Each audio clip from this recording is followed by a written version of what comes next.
Oke guys, welcome back to Daily Charting with Toshi, di mana kita akan daily chart your favorite cryptocurrencies. Dan sekarang kita masuk ke DCWT sesi kedua, di mana fokus kita akan lebih ke pembahasan komen dan juga charting beberapa altcoins. Untuk chartingnya kita akan charting OP, AVAX, dan Cardano seperti yang kemarin ya. Jadi kita lanjut lagi yang kemarin. Nah, buat lo yang pengen langsung ke charting bisa di bagian belakang ya. Selanjutnya kita akan mostly pembahasan komen dulu ya.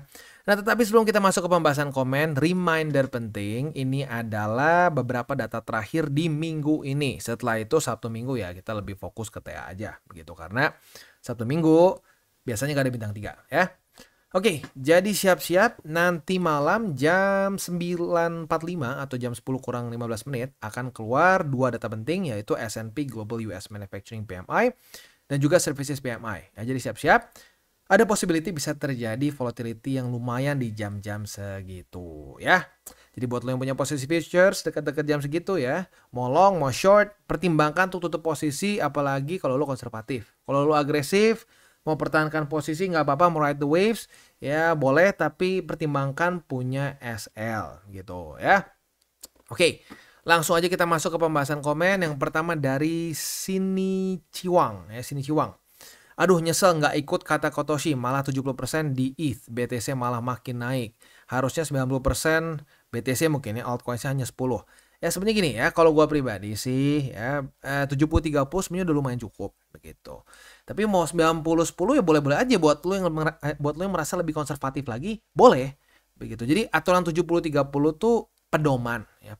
Ya nggak ada yang maksa orang harus ikutan. Tapi minimal kalau lu mayoritas porto lu di BTC, apalagi di masa-masa QT yang gue udah teriak-teriak dari kapan QT, jangan terlalu berharap aneh-aneh di altcoins ya. Tapi pada faktanya ya soalnya gini ya, kalau gue mau bilang salah juga ya gimana ya, soalnya banyak orang teriak-teriak altcoin season mulu gitu udah dari awal tahun 2024 begitu, terus altcoin season ya susah juga, orang banyak yang kemakan begitu. Jadi ya nggak apa-apa lah, yang penting nanti mungkin di cycle selanjutnya ya lebih gampang, di cycle selanjutnya sebenarnya untuk dibenerinnya ya, karena kalau sekarang ya lu bisa lihat sendiri BTC naik mulu jadi susah untuk menyimbangkan porto kan. Iya, gua ngerti dilemanya. Nah, buat lo yang sudah bener dari awal ya gampang, dari awal udah seimbang begitu. Jadi ya mungkin di next cycle bisa lebih hati-hati lagi ya.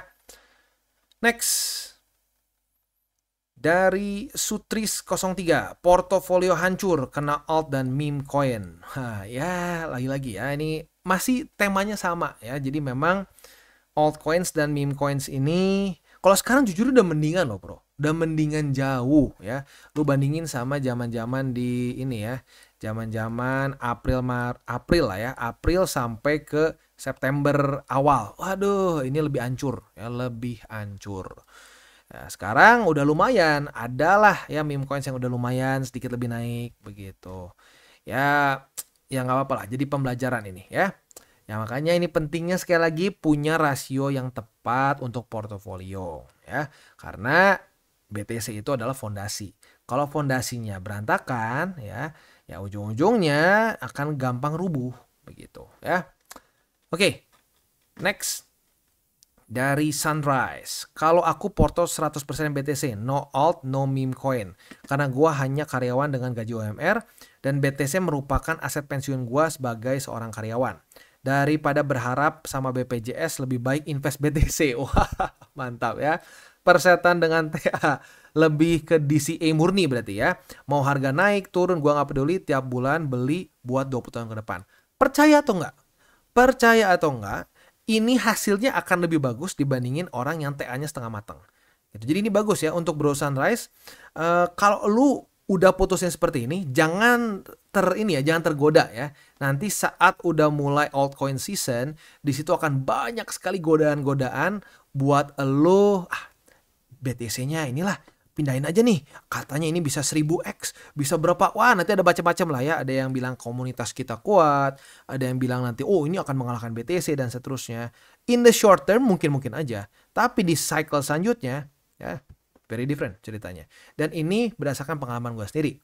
2016 itu berapa banyak altcoins yang sekarang udah nggak tahu harganya berapa dan kemungkinan besar udah nggak ada yang peduli juga begitu. Jadi memang kalau dengan cara lu berpikir sampai 20 tahun ke depan buat pensiun, Itu menurut gue bagus-bagus aja, lu cuma pure di BTC. Begitu ya, mantap nih ya. Tapi lagi-lagi setiap orang bisa berbeda-beda ya. Kalau sampai mau pakai TA, mendingan benar-benar belajar TA-nya sampai beres, jangan cuma setengah matang.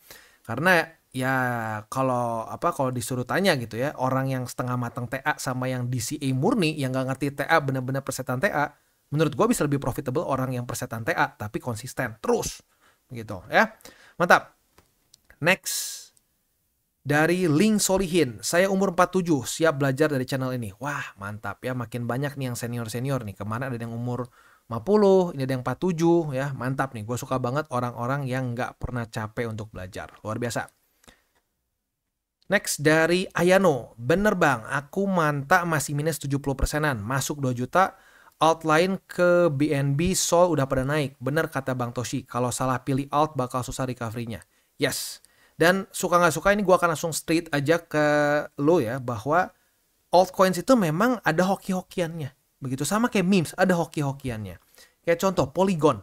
Polygon nggak ada permasalahan signifikan gitu loh. Itu altcoins yang justru malah kita bandingin sama Solana gitu. Solana kan sekarang jadi anak emas. Wah, luar biasa Solana akan mengalahkan ETH bla bla bla bla bla. Tapi banyak yang nggak tahu Solana ini di cycle kemarin ngejam berapa kali. Itu blockchain-nya nggak bisa dipakai berapa kali karena terlalu padat ya, karena terlalu padat transaksi dan overloaded begitu. Kalau kita mau ngomong secara fundamental, waduh kacau dong, ngejam dong, wah gimana nih ya. Nah, padahal kalau kita mau ngomong Polygon nggak ada permasalahan sebesar Solana gitu, dan Polygon pun nggak terkait sama FTX dulu, sementara Solana itu sangat terkait erat dengan FTX dan juga ya mungkin lebih fairnya sih terkait erat sama Sam Bankman-Fried, yaitu CEO atau mantan CEO dari FTX. Tapi faktanya yang ngepam malah Solana kan. Nah jadi makanya bener altcoins itu banyak tebak-tebakannya. Ya, nah maka dari itu ya jangan tebak-tebakan sama semua portfolio kan. Nah maka dari itu ya 70-30 gitu. Jangan sampai kegedean di altcoins gitu ya. Tapi ya jujurnya kalau mau ngomong ya overall ya dengan yang kita udah bahas dari awal 2022 sampai sekarang sih, kalau gue pribadi puji Tuhan pemilihan alts gue, walaupun ada beberapa yang kalah gitu yang tidak sesuai harapan, contoh kayak Polygon, lalu yang lumayan nggak terlalu ini juga tuh Arbitrum gitu. Tapi ya kita dapat Solana, kita dapat BNB, kita dapat apalagi FTM lumayan oke, dan banyak lagi begitu. Jadi ya makanya ya kita pilih-pilihannya itu di 30% aja. Jangan di 70-nya. Kalau di 70-nya ya jadi berantakan. Begitu ya. Next dari Welcome Nevada Musk. Di dunia kripto jangan percaya siapapun. Tetap analisis dan observasi sendiri. Mantap ya. Saya ngikut analisa suhu yang terlihat meyakinkan malah boncos. Bener. Ini termasuk semua loh. Termasuk dari TCI sendiri pun. Lu jangan semua ditelan mentah-mentah ya. Data lu kumpulin, ya, data yang bagus-bagus lu kumpulin, lu bikin lagi analisa lu sendiri. Itu cara terbaik. Ya, jangan sampai mau didikte oleh siapapun. Termasuk gua. Jangan sampai mau, pokoknya Bang Toshi bilang begini, gua ikut. Nggak bisa. Harus bikin analisa lagi sendiri dengan data yang lu bisa dapat dari berbagai macam tempat. Salah satunya dari TCI ya bisa, itu bagus. Begitu. Tapi jangan sampai mau jadi drone gitu. Oke, gua ngikut aja. Dipencet A, loncat. Dipencet B, terjun payung. Nah, jangan mau kayak gitu ya. Oke, next dari Mrs. Cardila ya. IRT hadir bang. Terima kasih udah sarankan ambil BTC. Setiap minggu uang jajan dari suami saya sisihin 500.000 untuk BTC. Pastinya simpan dulu. Kalau udah koreksi baru beli. Di harga sekarang lumayan profit dikit. Lagi nunggu koreksi kembali. Mantap ya, berarti ini DCA murni. Terus konsisten ya. Dan jangan sampai tergoda. Nanti godanya makin kuat nih ya. Kalau udah punya plan jangka panjang di DCA murni, jangan sampai gampang tergoda. Karena pengalaman pribadi, di 2016 cycle pertama gue, itu BTC gue basically udah 10x dari posisi awal, ya tergoda dengan berbagai macam alts, dibilang wah BTC cuma 10x, ini bakal 100 ya, 200, yang ada malah hilang ya. Nah, jadi kalau yang sudah punya plan DCA murni, tidak mau pakai TA, stick with it dan fokus di BTC gitu ya. Next di Juragan Launchpad. Wah, oke. Portofolioku sudah 6x DCA is king. Yes, DCA is king. Ya, jadi lihat pakai DCA, wah nggak bisa lah. Kalau mau sampai untung ratusan persen tuh nggak bisa pakai DCA, harus all in. Siapa bilang? Sudah banyak contohnya, bukan cuma Juragan Launchpad ya. Terutama buat orang-orang yang sejak dari 2022 bareng TCI. Itu 6x ya, apalagi kalau portonya mirip-mirip ya, odds juga mirip-mirip, itu 6x udah lebih ya, 6x itu udah lebih. Jadi ya maka dari itu ya, yang penting konsistensi. Kalau kita terus konsisten DCA, ujung-ujungnya profit. Dan ironisnya bisa lebih profit dibandingkan orang yang wah sehari pengen langsung 10x, pengen langsung 20x begitu ya. Oke. Next dari JK Channel. Salam cuan, Porto udah 4x dari BTC. Wah, mantap ya, 4x dari BTC berarti Bro JK Channel ini kemungkinan besar dari 2022 nih. Soalnya kan ya lo bisa ya atau minimal 2023 lah begitu. Karena kalau lo dari daerah sini, kalau dari bawah banget ya, anggaplah ya jangan berharap dari bottom banget lah. Anggap harga rata-rata lo di sini gitu ya. Sekarang itu kan 300%-an begitu. Berarti kemungkinan besar nih Bro JK Channel antara 2022 atau 2023 nih bareng TCI ya. Mantap ya. Ya jadi lagi-lagi pakai DCA, nggak pakai cara yang ribet-ribet tuh. Udah bisa profit sampai berapa X gitu. Makasih atas bayolan dari Mak Toshi dan wejangan yang bikin kita cute, bikin kita kuat itu ketambah I ya, kuat di market dan semboyan DCA. Izin tanya Matoshi, kapan nih udah mulai TP lagi untuk BTC? Karena BTC udah hampir menyentuh 100.000. Mohon arahannya Matoshi. Kira-kira apa yang buat balance sheet naik selain cut rate? Makasih Matoshi. Jadi ya kalau balance sheet naik ya tentunya kalau sampai udah ada berita ya, the Fed mulai membeli ya bonds gitu, mulai menambahkan ya sesuai dengan namanya, mulai menambahkan balance sheet mereka begitu, mulai menambahkan aset-aset gitu. Nah, itu biasanya ditujukan supaya bisa membuat liquidity makin banyak di market begitu. Jadi tinggal cari news-news di mana tiba-tiba the Fed membeli obligasi, the Fed membeli ini. Nah, kalau udah kayak begitu, nah balance sheet pelan-pelan naik tuh ya. Nah, untuk TP nanti belum ya, kita masih belum keluar SOP TP lagi karena kalau dia terlalu dekat ya, kayak TP di sini misalkan, lu TP setiap kali di atas upper band TP habis lama-lama ya. Jadi kalau menurut SOP masih ada butuh sampai udah naik berapa persen baru keluar lagi SOP TP lanjut. Sekarang belum ya. Nantilah kalau sampai udah waktunya kita kasih tahu aja gitu ya. Next dari Wivina Darmawani. Saya sudah pensiun, sudah 60 tahun. Wah, keren. Ada yang 50 kemarin, tadi ada yang 47, sekarang ada umur 60 tahun. Tahun lebih dan penggemar Nak Toshi. Wah, mantap. Pertama kali nih Nak Toshi ya. Yang begitu enak menjelaskan tentang kripto, yang harga rendah serok pas harga sudah 20%. Langsung TP, manfaat terus Nak Toshi. God bless you. God bless you too. Wah, mantap ya, luar biasa, umur 60 tahun masih terus mau belajar. Jadi lagi-lagi ya, kita berhenti belajar tuh saat kita masuk liang kubur. Tidak ada namanya stop berhenti. Kita terus belajar ya, karena kalau kita nggak belajar kita akan ketinggalan ya. Dan ini juga jadi pembuktian ya bahwa wah, kalau udah tua nggak akan ngerti, kalau udah tua nggak akan mudeng. Bisa, kalau mau belajar bisa. Tinggal pertanyaan mau atau enggak, karena banyaknya nggak mau begitu ya. Kayak contoh, banyak orang yang bilang wah enggak lah ini nggak jelas gini gitu tuh. Kenapa? Karena nggak mau belajar. Dia ngerasa males lah belajar lagi. Maka kalau kita nggak ngerti dan malas belajar, akan dengan gampang kita dismiss aja begitu ya. Oke. Next dari Rangga aja lah ya, panjang bahkan soalnya ya. Konsisten lebih berharga dari motivasi. Konsisten adalah kunci semua bidang ilmu. Kalau tidak konsisten, kita tak menjadi apa-apa. Karena orang yang bijak adalah orang yang merasa malu jika tindakan tidak lebih besar daripada ucapannya. Terus konsisten pejuang kripto. Tetap semangat Bang Toshi memberikan wejangan-wejangan supaya kita lebih konsisten. Salam. Mantap. Setuju ya. Konsistensi itu lebih penting dibandingin skill dan lain. Wah, ini orang hebat banget. Tapi nggak konsisten. Hancur. Udah banyak sekali kasus seperti itu. Tidak konsisten, mau dia dibilang jenius apapun, berantakan. Begitu. Jadi makanya gue bilang ya, ada yang jauh lebih penting dibandingkan TA, dibandingkan fundamental, on-chain ya. Itu mindset. Mindset yang apa? Mindset yang kita mau konsisten terus maju. Gitu ya. Mantap. Next dari Amru Rizal. Halo Bang Toshi, saya ada 2 pertanyaan. 1, saya mau nanya soal future. Kalau kita buka posisi long, mungkin saya paham keuntungan broker berasal dari kripto yang kita beli apabila profit atau liquid. Nah, kalau kita buka posisi short dan profit, kira-kira di posisi short ini broker ambil untung dari mana Bang? Kan posisi short itu untuk harga yang turun. Nah, yang kedua, berapa persen rekomendasi dari Bang Toshi untuk alokasi dana spot ke future? Terima kasih Bang Toshi, sehat selalu.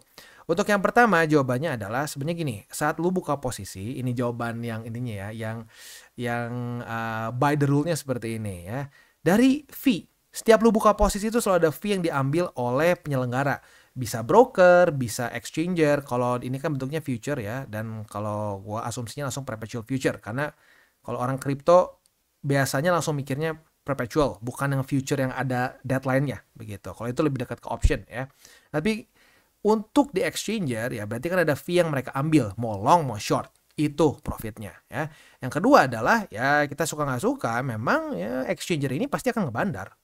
Begitu, makanya kenapa gue bilang penting sekali pemilihan exchanger. Kalau exchangernya terlalu kecil, terus dia juga benar-benar nggak mencoba untuk regulasi, itu bahkan ya akan sering terjadi kabur-kaburan. Begitu. Jadi makanya kita sebisa mungkin pilih exchanger yang memang besar liquidity-nya. Supaya apa? Supaya nggak kabur. Begitu. Karena ya kayak apa sih yang bikin broker di Indo dulu ya banyak yang tutup, kabur, dan lain-lain. Ya karena mereka ngebandar dan nggak kuat ujung-ujungnya.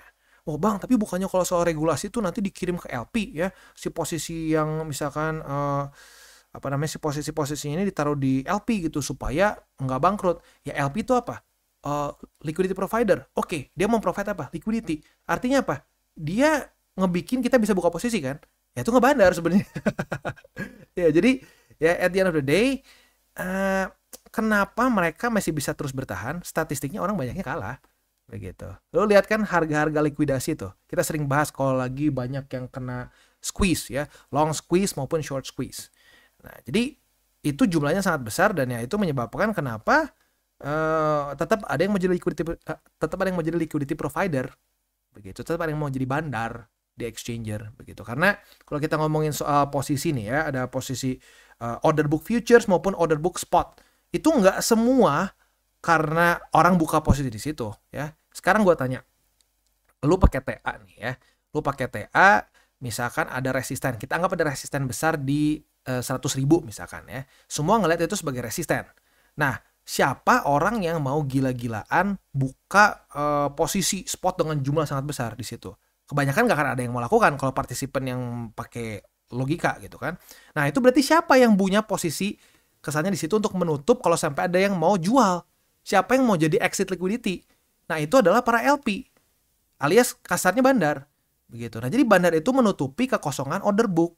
Nah, order book itu yang orang mungkin nggak ngerti cara kerjanya. Jadi, ya mungkin jadi bingung. Ini seperti kayak misteri gitu. Tapi sebenarnya cara kerjanya seperti itu. Ya, jadi, ya intinya the house always win at the end of the day. Karena statistiknya memang banyak orang over leverage, pengen cepat kaya. Dan itu adalah orang-orang yang sering kali digorok oleh market. Makanya gue terus-terusan mengingatkan orang-orang gitu supaya jangan sampai mau jadi statistik yang tergorok oleh market gitu ya. Oke, sorry lumayan panjang jawabannya ya. Yang kedua, berapa persen rekomendasi untuk masuk ke future? Nah jadi gini, bukan dari spot ya. Misalkan lo ada dana, kita biar gampang aja, misalkan dana 1 juta nih. Kalau gue pribadi, itu hanya 20%. Kalau gue, ya 20% dari 1 juta, berarti 200.000 aja. Sisanya, ya gue ke future, sisanya atau 80%-nya gue masukin spot, ya terus dipakai DCA, begitu. Nah, cuma 20% aja. Tapi itu gue masuknya intermediate, begitu. Kalau yang agresif, ada yang sampai 50% untuk futures, ada. Ada yang malah nggak sama sekali punya spot juga ada, tapi ya itu gue nggak terlalu rekomen lah, ya. Gitu. Next, kita lihat di ini terakhir ya, Muhammad Badruddin ya. Pak Toshi, kalau grup Telegram bukan TCI, yang ngaku selalu benar gimana maksudnya Pak? Soalnya selalu pamer profit dan mengaku dirinya dewa trading. Waduh. Atau hebat banget dalam trading dan pergerakan BTC bisa ngikutin dia katanya. Itu maksudnya komplotan ada jenderalnya gimana Pak? Yaitu sebenarnya orang-orang halu begitu ya. Apalagi di Indonesia. Ini banyak ya, zaman dulu juga ada dulu yang mengaku bandar FTM katanya. Wah, kita tuh bandar FTM. Gua ada di grupnya soalnya ya. Mereka bilang akan ngepam hari ini. Lihat nih, lihat nih kalau nggak percaya ya. Nanti udah profit sendirian nih gua, yang lain nggak ikutan. Ujungnya apa? Drop, hilang dari grup. Begitu.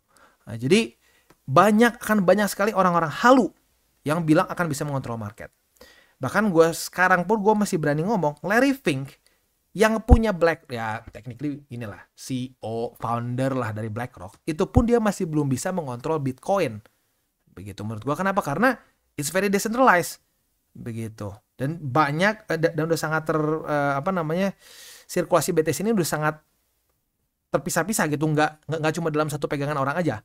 Begitu. Nah, ini membuat Bitcoin sangat sulit untuk dikontrol oleh satu pihak tertentu.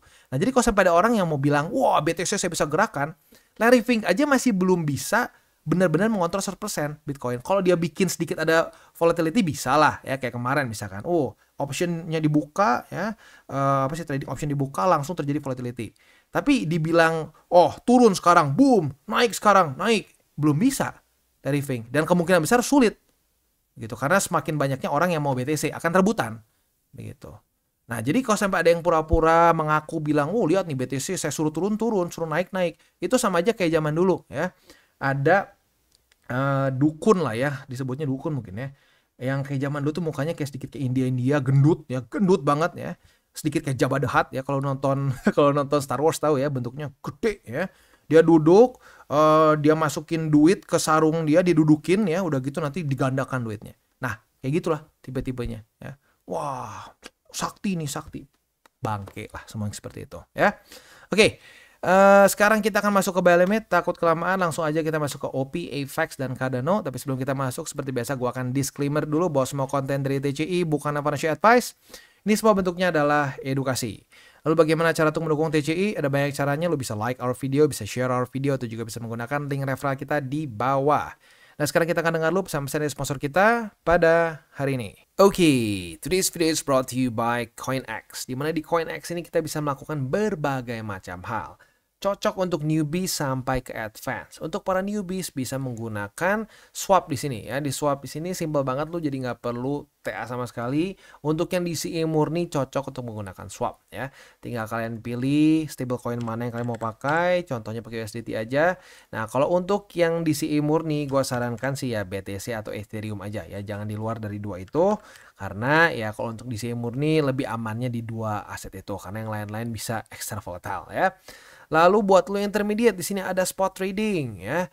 Lalu juga di sini ada margin trading, ada juga futures, dan futuresnya ini bukan cuma futures trading aja, tapi ada juga copy trading. Jadi sangat lengkap buat lo yang mungkin ngerasa bahwa aduh bang, gue mendingan ngikutin aja trader lain yang sudah lebih punya pengalaman. Nah, monggo lo bisa ikutin juga, di sini ada berbagai macam trader yang lo bisa copy. Nah, selain juga di situ ada newcomers eksklusif, di mana ini untuk para pengguna baru ya, dan ini setiap bulannya di-update. Jadi buat lo yang tertarik, silakan bisa ikutan karena lo bisa mendapatkan cashback 10 USDT, 30 USDT, 60 dan seterusnya dengan cara yang relatif mudah ya. Seperti complete first deposit ya. Lebih dari 40 USDT bisa dapat 10 USDT cashback. Mantap ya.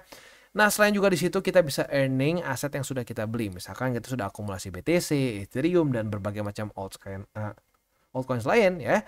Nah, di sini kalian bisa ambil juga yieldnya. Begitu, ada FTM, ada BTC, dan seterusnya. Bahkan USDT pun saat lu masih nganggur nih, belum dipakai beli nih, USDT-nya juga lu bisa masukin ke sini, ke earningnya mereka ya.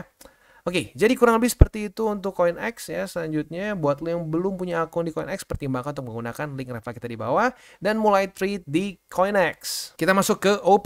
Untuk OP, posisi long kita di MA50 profit ya. Mau lo konservatif, agresif, profit semua. Bahkan nembusnya ya gila ya, ngepam 26% ya pasti kena semua ya. Jadi posisi long kita buka di MA50 karena retest 1, retest 2. Nah, kebuka posisi longnya buat lo yang konservatif profit 3,46, buat yang agresif di 8,29. Wow ya. Kalau lo TP-nya di sini, ini bilang aja lo lupa TP ya. Nah, jangan sampai kayak gitu ya. Itu untuk posisi long. Nah, sekarang kita udah dapat posisi short juga karena sudah terjadi retest 1, retest 2 di angka 2,117. Nah, untuk posisi shortnya ini target TP-nya di upper band boleh, itu buat yang lebih konservatif. Mau lebih agresif di 1,972 ya. Kalau lu mungkin punya SOP mirip-mirip kayak kita dan lu konservatif ya berarti sebenarnya udah profit sih ya. Buat yang konservatif berarti profitnya ya nyaris 4%. Oke. Itu untuk posisi futures di OP, untuk posisi spotnya di 1,972 EMA 200 dan di 1,709. Nah, gimana ya buat yang ya salah satunya gua sih yang sudah akumulasi di daerah-daerah sini nih. Wah, pasti senyumnya lumayan lebar ya karena kemarin ngepumpnya 26,32. Next kita masuk ke AVAX. Untuk AVAX kita bisa di sini sayangnya nggak ada setup ya. Kemarin kan kita tunggu dia bakal retest nggak nih ke apa namanya 32,59. Ya dia retest sih tapi langsung jebol. Jadi ya mungkin kalau mau sih ya ini kita bisa buka short sih sebenarnya ya. Tapi serem jujurnya shortnya. Kenapa? Karena dia ini daily close-nya tipis. Sangat tipis dengan struktur resisten baru di tanggal 11 dan 12 November kemarin. Jadi buat lo yang buka posisi short, ini masuknya posisi short yang cukup high risk ya. Nah untuk posisi shortnya ini, target TP-nya di angka 33,86 ya. Oke, itu untuk posisi shortnya atau untuk posisi futuresnya in general. Selanjutnya ke spot. Untuk spot di angka 33,86, di 32,59 dan di 31,45 ya. Itu kurang lebih untuk posisi spot dan futures di AVAX. Next kita masuk ke Cardano. Untuk Cardano, retest 1 sudah terjadi di angka 0,77125. Hari ini apabila terjadi retest kedua, kita bisa buka posisi short. Target TP-nya for now sih ya masih di upper band karena ya masih terus naik ya. Tapi ingat, kalau sudah dekat-dekat ke jam rawan nih ya, lagi-lagi jam rawan tiap kali bisa berbeda-beda nih. Nah, sekarang jam rawannya 9:45 malam. Nah, jadi kalau udah dekat-dekat jam segini, ya jangan dipaksain buka gitu ya. Udah dekat bang, aduh bang, buka aja bang. Jangan ya, udah dekat-dekat jam begini, resikonya lebih tinggi. Ya kecuali lo agresif. Kalau lo agresif, siap dengan resikonya, ya monggo gitu. Tapi ya, itu pun gue tetap sarankan untuk pasang SL ya. Oke. Beres untuk DCWT sesi kedua. Sebelum kita tutup, gua akan ingatkan lagi 3 golden rules. Jangan pakai uang panas, jangan over leverage, dan berpikirlah jangka panjang. Oke guys, jadi itu adalah akhir dari segmen DCWT kita pada hari ini. Dan jangan lupa bagi kalian yang merasakan manfaat dari segmen ini, jangan lupa untuk share ke teman-teman kalian. Dan apabila lu pengen mensupport channel kita, ya TCI, jangan lupa untuk menggunakan link referral kita di bawah. Nggak wajib ya, tetapi apabila lu menggunakan link referral kita di bawah, ada macam-macam ya, dari Bybit, Huobi, Maxi, toko kripto, dan banyak lagi ya. Ya, walaupun nggak wajib, tapi kalau menggunakan link referral kita, lu secara langsung membantu perkembangan dari TCI. Dan satu lagi, jangan lupa juga untuk join Telegram group kita, di mana kita bisa ngobrol-ngobrol santai mengenai dunia cryptocurrency secara 2 arah. So, jangan lupa untuk like, subscribe, click the bell icon, and see you on the next video.